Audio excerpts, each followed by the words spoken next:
مرحبا بكم يا متابعين قناة كونتينيو من كل مكان. النهاردة سنعرض لكم موعد مباراة مصر وتونس الودية والقنوات الناقلة للمباراة. بس قبل ما نبدأ كالعادة لا تنسى الاشتراك في القناة ومتابعتنا والصلاة على النبي. ذكر الله إن الله وملائكته يصلون على النبي يا أيها الذين آمنوا صلوا عليه وسلموا تسليما.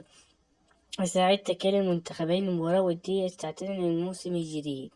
كما ترتيب منتخب مصر في تصفيات أفريقيا: في المركز الأول منتخب مصر ب15 نقطة، وغينيا ملاوي أثيوبيا. وأما لمنتخب تونس في تصفيات أفريقيا فمنتخب تونس في المركز الأول برصيد 13 نقطة، وبعده غينيا ب13، وبعده بوتسوانا ب4، وليبيا ب4.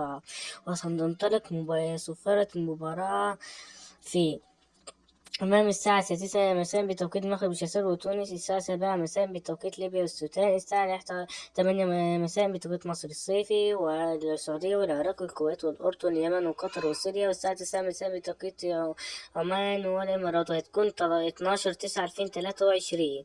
والقنوات الناقلة قناة أون تايم سبورت وتونس الرياضية. والسلام عليكم.